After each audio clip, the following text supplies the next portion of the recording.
World of Warcraft Shadowlands is Blizzard's 8th expansion and celebrates 16 years of one of the most well-known MMOs in gaming.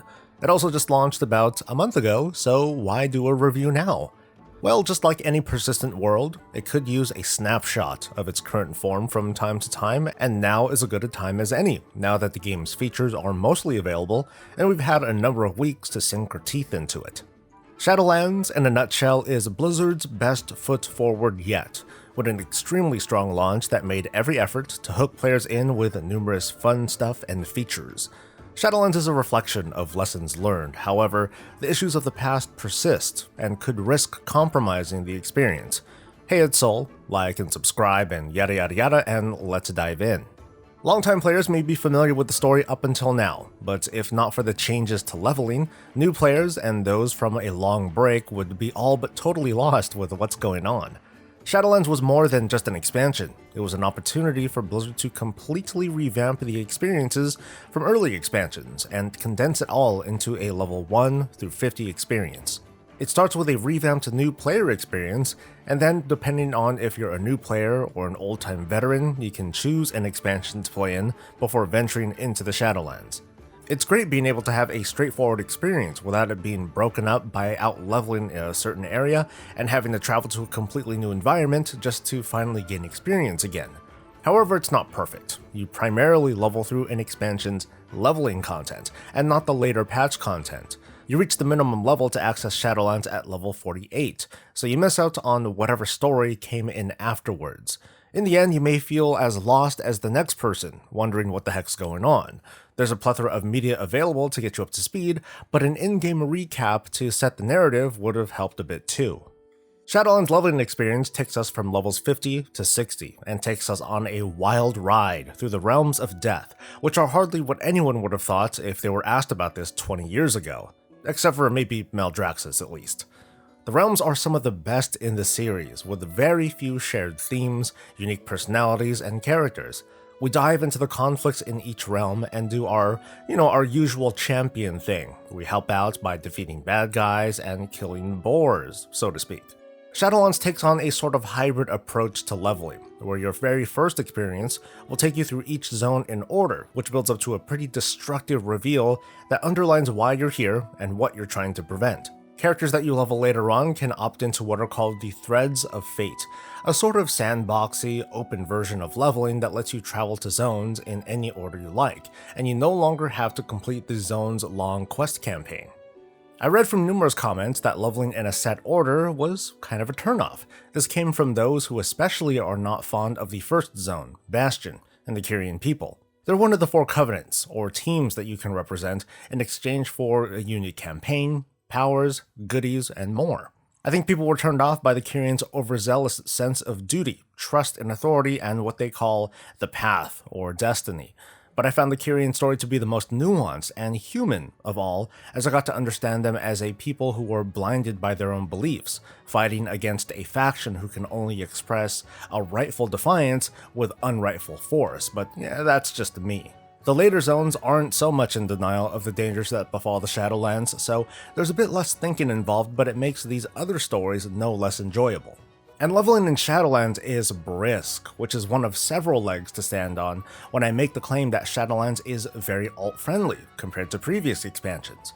Accessing Endgame for the first time requires completing a leveling campaign that spans across all the Shadowlands zones, but that translates into a clearly defined beginning, 2 middles, and an end, even if you happen to reach the max level of 60 before the campaign is over. The more open-ended Threads of Fate leveling makes it feel awkward by contrast because that context is taken away, but for fans who can tune that out, the freedom to level however you like is liberating. Endgame is where I've really noticed the efforts that made Shadowlands into an experience that would be overwhelming because there's a lot to do. But Blizzard put extreme care into introducing one thing after the next, and easing us in, rather than throwing us into this amalgam of different features. In the months leading up to launch, complaining about systems on top of systems was low-hanging fruit. It's easy to identify the farming for anima and conduits, the ash and the honor and the conquest and the renown and the reputation and whatever I missed. The delivery turned out to be more like systems next to systems, cleverly defined and loosely linked together. For example, it turns out anima was not the infinite grind after all. In fact, it's not a thing at all if you don't care about the flavor and roleplay of Shadowlands and prefer to just push endgame content for that best in slot. Farming for legendaries is mostly deterministic, apart from fetching recipes to craft them, but you know exactly what you need to do.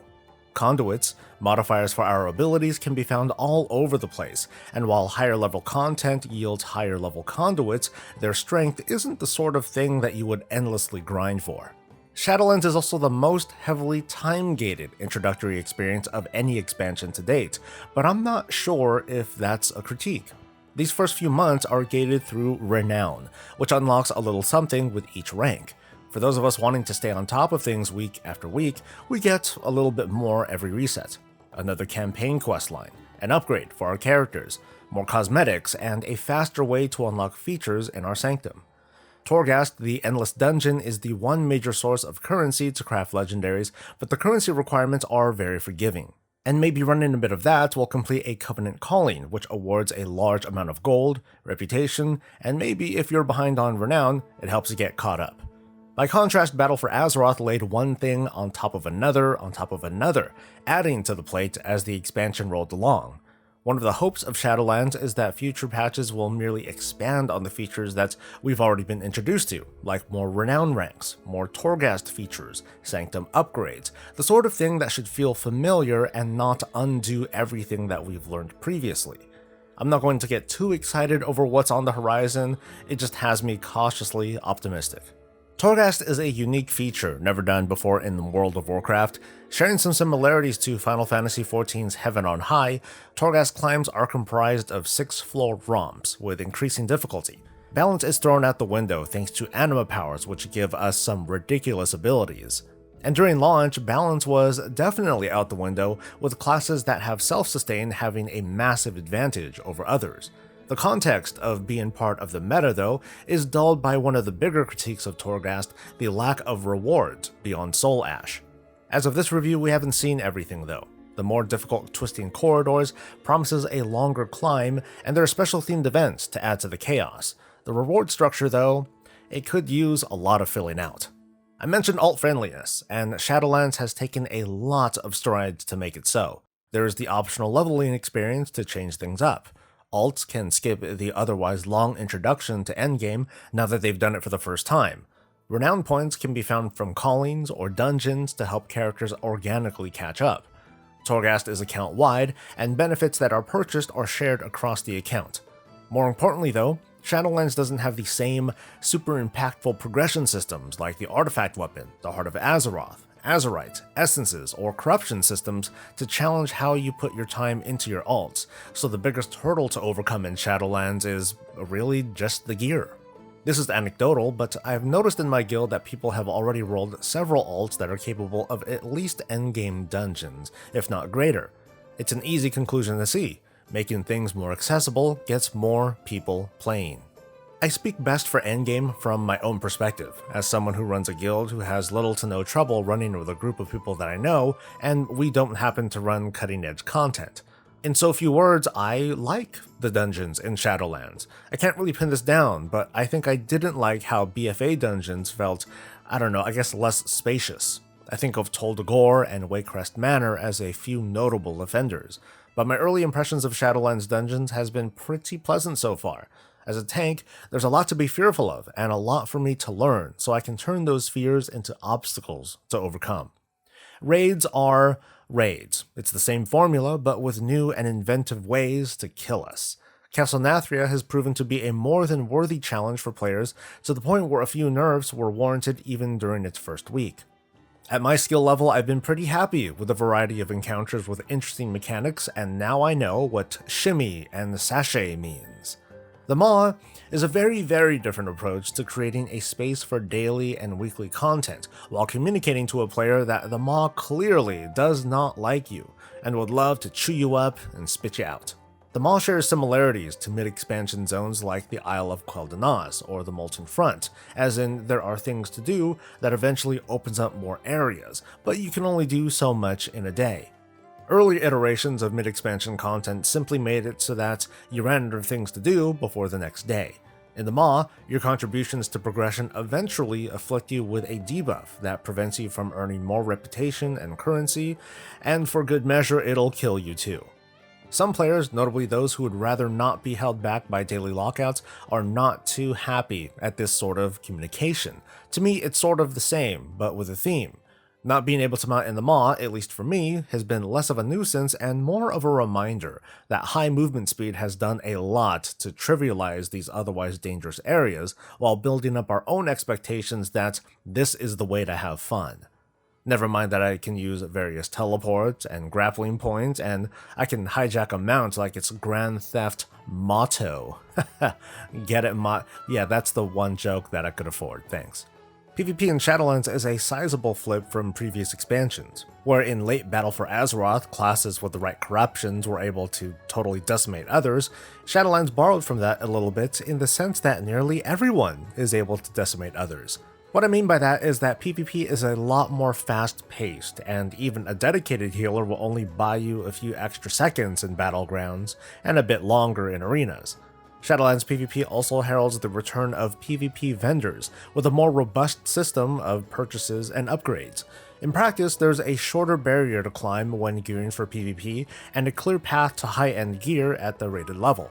PvP raids and Mythic Plus are wrapped around a single weekly bonus piece of loot that comes from what's called the Great Vault, but it's more like the Great Wall. Here you get up to 9 chances to obtain gear from the trifecta of endgame content, as long as you fulfill the requirements. Gone are the days of spending all of your extra roll tokens in a single night only to come away with nothing. I find this to be a good blend of giving both choice and chance, even if this results in fewer net pieces of gear. Gear does in fact threaten to be an issue in Shadowlands, although my personal observations suggest that people are on kind of a sort of loot withdrawal from expansions past. Overall, less gear is dropping, from Mythic Plus end chests as well as raids, but we came from an era of grinding for not just for something to drop, but for the best version of it to drop, which proved to be pretty frustrating over the course of a season. I think that between this and the Great Vault, we'll need to observe gear throughout this season and then see where we're at by the end before we can make a judgment. The way these systems both interact and stay at arm's length from one another makes for a very chill experience, with only a few weekly requirements and numerous long-tail grinds for fun, all of which have rolled out over a period of weeks to help us understand what we're getting into before deciding what we want to focus on. Professions in Shadowlands are as lively as they've ever been, but that depends on the profession. Depending on the supply and demand on a given realm, herbalists are basically picking up thousands and thousands of gold just from the ground. It's a product guaranteed to turn very quickly. On the deep end, engineers have very little to offer outside of scopes and a pet. Armor crafters are very busy as they're heavily involved in the process of making legendary gear, but while the barrier of entry has been lifted thanks to materials no longer being soulbound, the practical gear that they can craft is only barely viable. As a blacksmith, I can't even craft myself a decent weapon, which has been pretty disappointing. The one big, maybe huge thing that Shadowlands has not touched on is the world of pickup groups, or pugs. At certain levels of play, it's still a cycle of toxicity, with inflated requirements and limited patience, governed by a rating system that's non-voluntary. It's the symptom of a current culture that's almost completely fine with taking mistakes or bad performance and using it as an excuse to treat people like throwaway garbage. I admit that I'm being a little strong there, but the spectrum can reach that level. Unfortunately, Blizzard has been pretty hands-off on this, allowing the community to develop tools and self-police while their own community feature has not been given a helping hand. This is coming mostly from my perspective as a content creator, but the culture of WoW seems to be most influenced by its most prolific scene, which seems to be all about competition. Like, what are the S tier classes, or the best covenant? Here is what to do and not do. The industry built around the world of Warcraft is doing great at showing us how to be competitive, but not exactly how to get along well with others, or how to not burn out, or how to feel comfortable with your own expectations. In certain circles, Shadowlands is more of the same. It's an uphill battle to be relevant enough to just join a group, and I don't see an end in sight unless Blizzard were to break this cycle, which would upend the community as we know it. Shadowlands did not have a flawless launch, but for all of its many tweaks since then, its intentions as an expansion have brought in a lot of players, and personally, I'm really enjoying it. I don't think that this feeling comes from the fact that we just came from the Battle for Azeroth either. This was a solid launch that respects a lot of past critiques, and it's straight up fun. But I'm stopping just short of saying this is a must play, depending on how heavily you're into mid to high skill content. If the pug and social scene was a problem for you, it's still going to be a problem today, unless you're lucky enough to find a solid guild or group to work with. Shadowlands is proving that the World of Warcraft still has it 16 years later, even if this expansion is dead. Oh, it's a second one. Oh, that was so good.